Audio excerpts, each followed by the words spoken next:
Hello everyone, welcome to this lecture. The plan for this lecture is as follows. In this lecture, we will introduce the principle of inclusion-exclusion and we will see some of its applications to various counting problems. So, what exactly is the principle of inclusion-exclusion?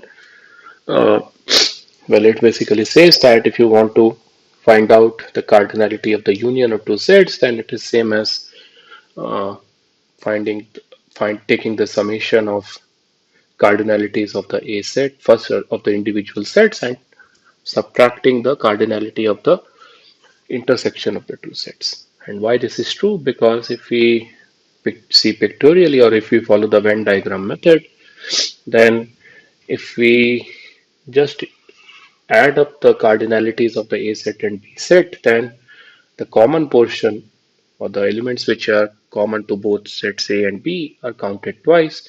So to compensate, so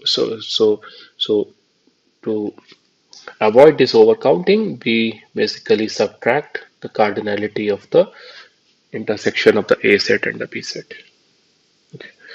Now extending this principle to the case of three sets, if we want to find out the cardinality of the union of three sets, then it is the summation of the cardinalities of the individual sets. Then we have to take the difference of the cardinalities of two sets at a time. And then again we have to add the cardinality of the intersection of all the three sets. Again we can prove it easily using the Venn diagram method. So why we are count is subtracting the cardinality of A intersection B, A intersection C and B intersection C, because the elements in A intersection B are counted twice if we add individually the cardinalities of the A set and B set.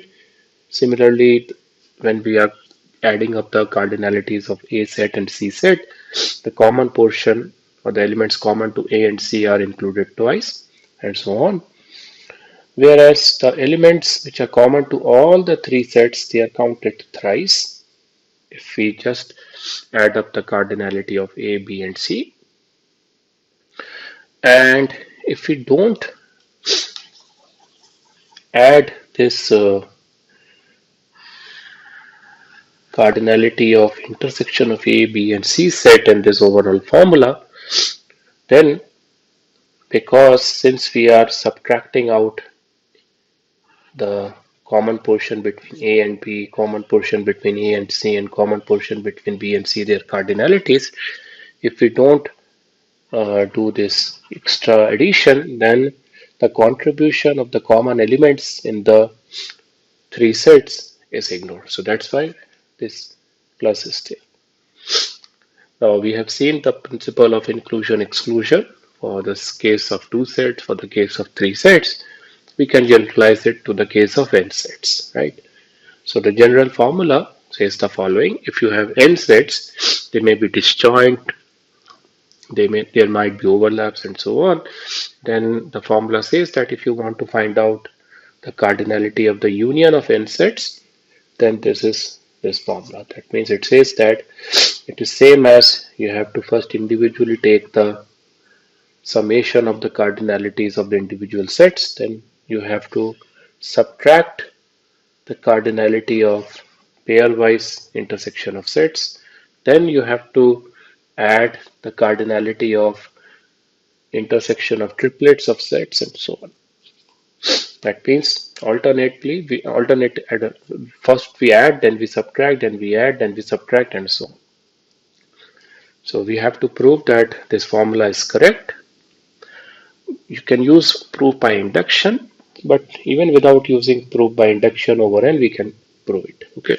So the idea here will be the following.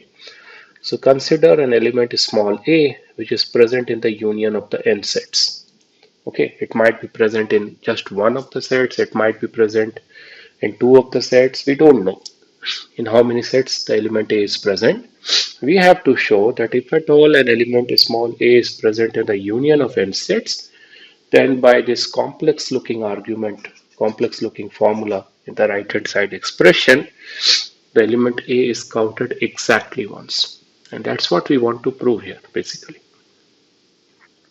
So imagine that the element A is present in R number of sets out of the n sets, where R is at least 1 because we are considering the case where element A is present in the union of all the n sets. So if it is present in the union of all n sets, it's possible only when it is present in at least one of the n sets. And it might be the case that it is present in all the n sets. So that's the value of R is in the range 1 to n. Okay.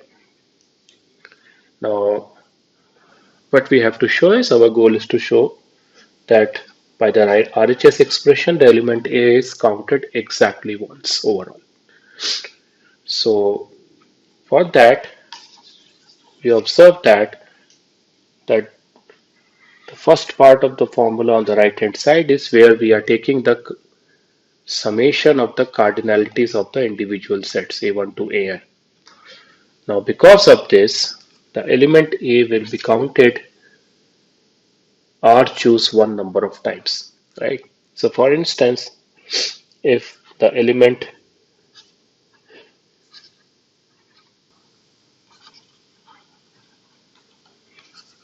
if the element small a is present say in the first R sets, then because when we are taking the cardinality of A1, the element A is counted once. When we are taking the cardinality of A2, the element A is again counted once. When we are taking the cardinality of A3, the element A is again counted once, and so on. Right? When we are taking the cardinality of A of R plus 1, we are not increasing the count of the element small a. Right?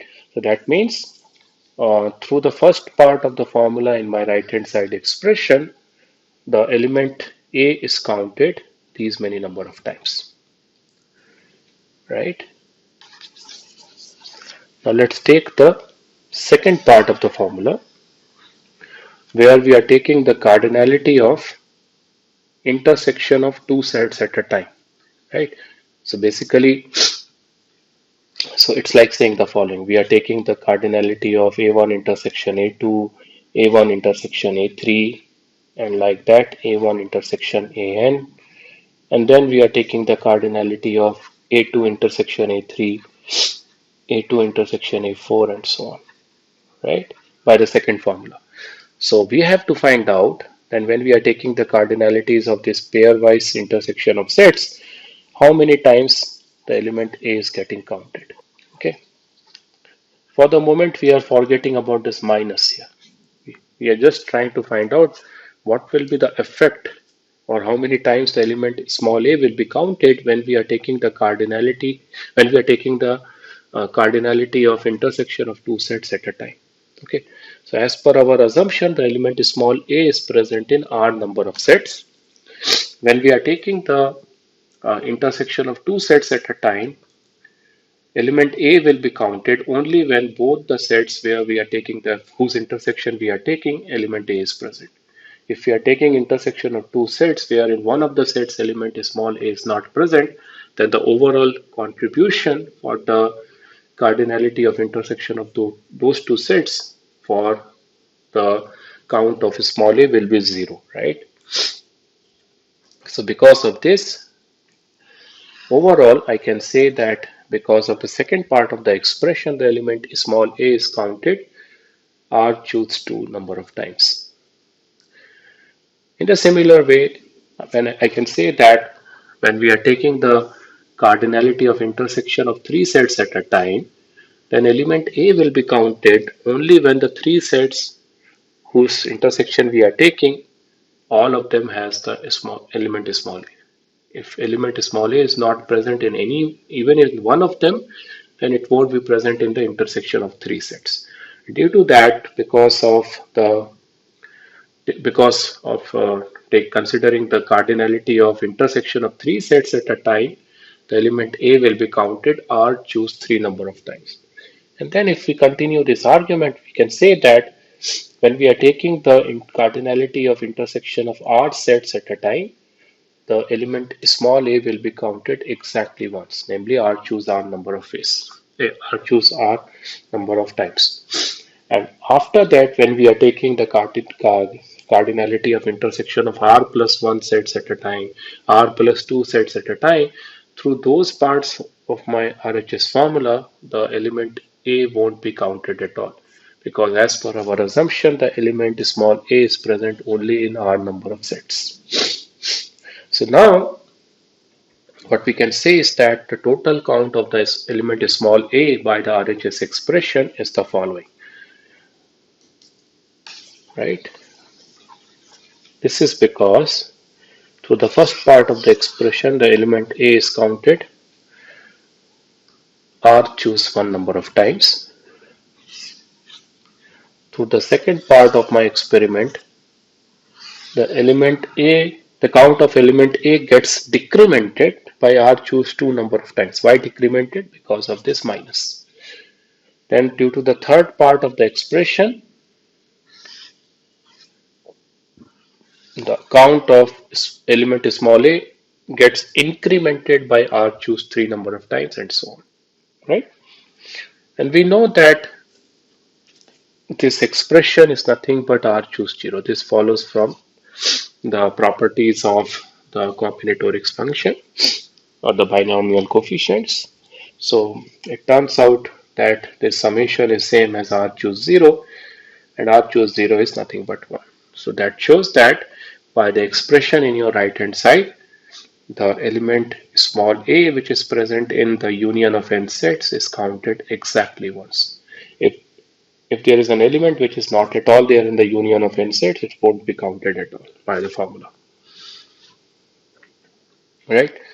Now what we will do is we will look into an alternate form of inclusion-exclusion which is very powerful, and it is this alternate form of inclusion-exclusion which we use in varieties of problems. So what happens in this alternate form is that we will be facing scenarios where we want to count the number of elements from a set A which has n number of elements, and we will be interested to count the number of elements in this set which has none of the properties, say P1, P2, P of n. So P1, P2, Pn will be some abstract properties, and we will be interested to find out the number of elements in the set A which neither have the property P1 and nor the property P2 nor the property P3 and so on. So for that, what we will do is we will first identify the subset AI consisting of elements which has property Pi. I stress AI is the set of elements in the set A which has the property Pi, and if I take the union of the subsets A1 to AN, I get all the elements in the set A which has either the property P1 or the property P2 or the property P3 or so on. That means it will have at least one of the properties P1 to Pn. But that's not what we want. We are interested in the elements which do not have any of these properties. So it's easy to see that now the desired answer or the number of elements which do not have any of the properties P1 to Pn will be the difference of the cardinality of A, which is n, and the unique cardinality of the union of n sets. And now we will apply the rule of inclusion-exclusion to find out the cardinality of the union of the n sets, because we know how to find that. Okay, so this is the alternate form of inclusion-exclusion. So let me demonstrate this alternate form of inclusion-exclusion through some examples. Suppose we want to find out the number of solutions for this equation, number of integer solutions, and my restrictions are x1 should be in the range 0 to 3, x2 should be in the range 0 to 4, and x3 should be in the range 0 to 6. Now using the methods that we have seen till now, we can't find it directly. But what we will do is the following. We will use the alternate form of inclusion-exclusion. So we will first find out the cardinality of the universal set. Universal set in this context will be the set of all solutions where I don't put any restrictions on x1, x2, x3. So they could be anything. In fact, I can have a solution where x1 is 11 as well. And I know the cardinality of this universal set because that comes from the formula for combinatorics with repetition. So it's equivalent to saying that we have to select 11 bills and we are given bills of either denominations x1, x2, and x3, and I have no restriction, okay, because that's what is the interpretation of the set A. Now let me define a set A1 to be the set of solutions for this equation where x1 is greater than 3. So now you see your property P1 was that your solution should not have x1 more than 3. But I am now finding solutions which violate the property P1, namely solutions where x1 is allowed to be more than 3. In fact, x1 has to be more than 3. And we know how to find the cardinality of A1 set. If x1 is more than 3, that means I have to definitely pick 4 bills of x1 type. So I will be left with now selecting 7 more bills without any restriction, and the number of ways of doing that is 36. In the same way, my property P2 is that my solution x2 should be strictly less than equal to, my solution x2 should be less than equal to 4.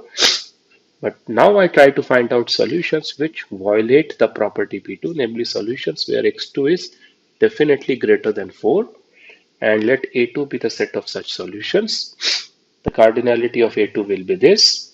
And similarly, my property P3 could be that I am interested in solutions where x3 should be less than equal to 6, but then I try to find out solutions which violate this property and define the set of such solutions to be A3, and the cardinality of the set A3 will be this. Okay, and now it's easy to see that my overall solution, the number of overall solutions will be the difference of the cardinality of the universal set, which is 78, and the union of, and the cardinality of the union of the set A1, A2, and A3. Okay. Now to find out the cardinality of the sets A1, A2, A3, I have to use the principle of rule of inclusion-exclusion. For that, I need the cardinality of a pairwise intersection of sets. So let's find out the cardinality of the set A1 intersection A2. So A1 intersection A2 means the solutions where both x1 is greater than 3 as well as x2 is greater than 4. And it's easy to see that the number of solutions of such type will be this, because if x1 is greater than 3, that means x1 is at least 4. That means I have picked 4 bills of type x1. And if x2 is greater than 4, that means x2 is at least 5. That means I have picked 5 bills of type x2. So that means overall 9 bills have been already picked. And I am now left with the problem of choosing 2 bills of either denominations x1, x2, x3 without any restriction. Similarly, the cardinality of A1 intersection A3 will be this. This is because if x1 is greater than 3, that means x1 is at least 4, and x3 greater than 6 means x3 is greater than equal to 7. That means I have already chosen 11 bills. That means there is only one solution possible where x1 is greater than 3 and x3 is greater than 6. Namely, take x1 to be 4 and x3 to be 7. That's why the number of solutions or the cardinality of A1 intersection A3 is 1. Similarly, if I take A2 intersection A3, it turns out that there are no solutions because I can't have any solutions where x2 is greater than 4 and x3 is greater than 6, because overall the sum of x1, x2, x3 should be 11. If I take the intersection of A1, A2, A3, again there are no solutions. And now I have all the things to find out the cardinality of union of A1, A2, A3. And as I said, if I subtract it from my universal set cardinality, then that will give me the number of required solutions. Okay, so now you can see that how I use the alternate form of inclusion-exclusion for solving this problem. Let's use alternate form of inclusion-exclusion to solve another problem.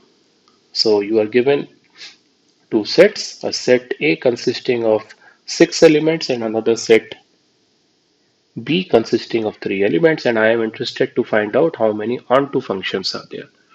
Okay, well, we already have found the answer for this in one of our earlier exercises using Stirling numbers of second type, but now I will be using the alternate form of inclusion-exclusion to solve this problem.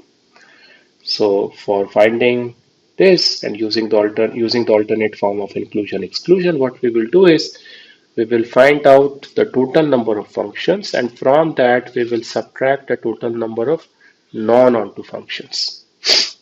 Okay, so let's define the set A to be the set of all functions, and it's easy to see that the cardinality of the set A is 3 power 6 because I have 6 elements. For each of the elements I have 3 possible images to pick from. Mind it, the set A has all the functions which are onto as well as all the functions which are non-onto.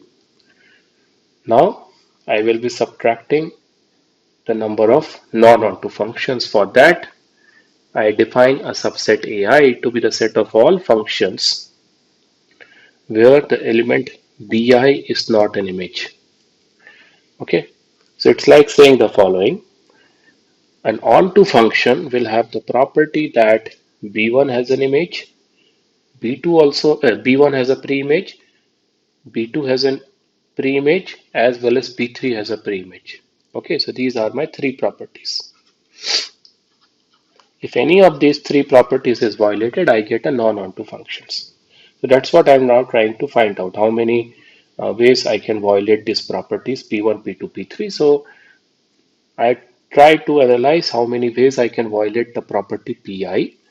So property Pi is the element Bi is an image whenever I am picking a function. So violation of that property will be that element Bi is not chosen as an image when a function is formed from the A set to the B set. And let A of I denote the set of all such functions where the element Bi do not have any preimage.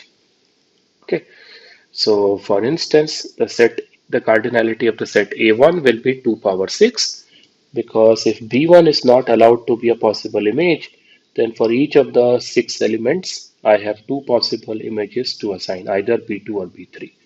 In the same way, the cardinality of A2 also will be 2 power 6 because A2 means the element B2 is not allowed to be a possible image. That means the only images could be B1 or B3 and so on.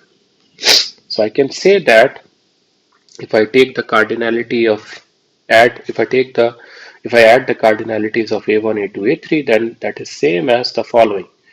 You first select the element Bi, which should be ignored. That means which should not have a preimage, and then form a function from the A set to the B set with respect to the remaining two elements. So the element Bi, which has to be ignored, it can be chosen in three choose one ways. And now you are left with only two elements. So each of the elements in the A set can be assigned those two images. So this will be the overall count if I take the summation of the cardinalities of the sets A1, A2, A3. Now if I take the pairwise intersections of AI and AJ sets, then basically they denotes the functions where neither the element Bi nor the element Bj can be the possible images, right? So for instance, the cardinality of the set A1 intersection A2 will be 1 power 6 because A1 intersection A2 means the following. You can't have element B1 as a possible image. You can't have the element B2 have a possible image. That means we are considering the function where all the elements are mapped to B3. So there is only 1 power 6 such functions, basically 1. Same way, the cardinality of A1 intersection A3 will be 1 power 6 and so on. So again, we can say that if we take the summation of the cardinalities of the pairwise intersection of sets, then that will be same as the following. You find out the two elements which have to be ignored. That means which are not allowed to be the possible images. So you can do that in three choose two ways, and then you will be left with only one element which is the only allowed image. And then if I take the cardinality of intersection of three sets at a time, then the interpretation of that will be I am considering functions where neither the element bi, bj and bk are allowed to be possible images? Well, in this example, since I have only three possible images to choose from, I am saying that I want to design a function where none of those three elements can be the images, and I can't have any such function. So that's why the cardinality of the intersection of triplet subset will be 0 in this case. So as I said, now the union of A1, A2, A3 will give you all the non-onto functions, because the union of these three sets will have those functions where either B1 is not allowed to be an image, or B2 is not allowed to be an image, or B3 is not allowed to be an image. Okay, and as per the rule of inclusion-exclusion, the number of non-onto functions will be this, and if you subtract this quantity from this value, the size of the universal set, that will give you the number of onto functions. Okay, so now let's generalize this formula. So in the previous case, we took we had the case where A was 6, the cardinality of where the set A, okay, where the first set has 6 elements and the set of possible images has 3 elements, namely my M was 6 and my N was 3. So now we want to generalize it. We have a set A having M elements and a set B having N elements. We want to find out the number of onto functions. So for that, I define a set Si to be the set of all functions where the element Bi is not allowed to be an image. So I am assuming that my elements of the set capital B are B1 to Bn, and I am trying to find out, I am defining the set Si to be the set of all functions where all the elements in the set B are allowed to be images except the element Bi. Okay, and as we did in the demonstration in the earlier slide, the total number of onto functions will be the difference of the number of all possible functions, which include both onto and non-onto functions, and the number of non-onto functions. And the number of non-onto functions is given by the cardinality of union of the sets S1 to Sn. Okay, so this is the number of non-onto functions.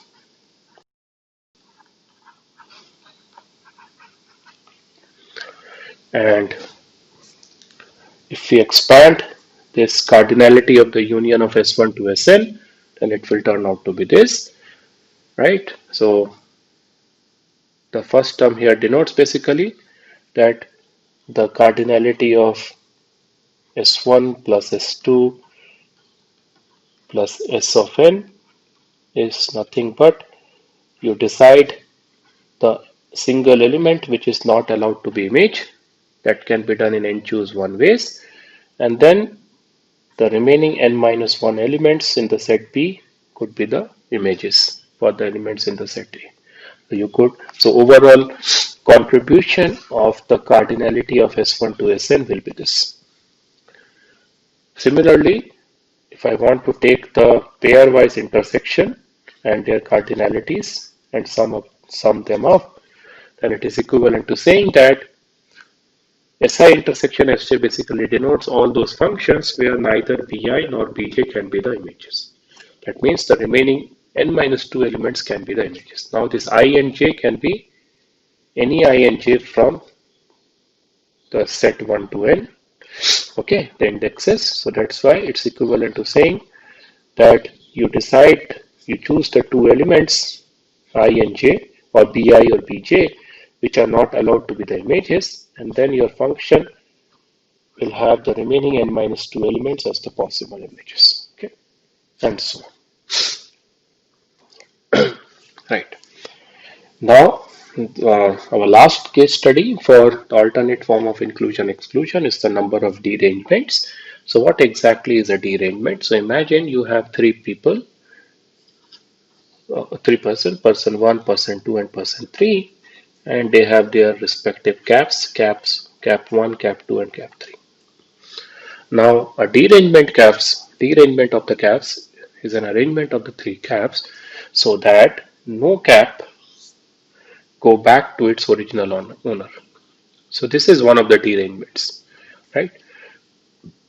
Now person 1 gets the cap number C3, person 2 gets cap number C1, and person 3 gets cap number C2.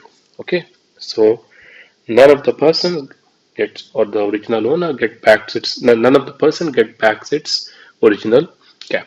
So that's a derangement. Okay, and derangement of n objects basically denotes a permutation of those objects such that it leaves no object in its original position, and the number of derangements of n objects is denoted by this quantity d of n.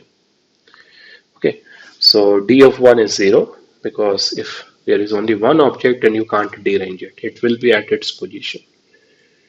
And d of 2 is 1 because if you have cap number 1 at position 1 and cap number 2 at position 1, then the only way to derange it is take cap number 1 to position 2 and take cap number 2 to position 1 and so on. Okay, so we want to find out the number of derangements, namely the value of d of n. And there are several ways of doing that. In the tutorial, we will derive a recurrence relation.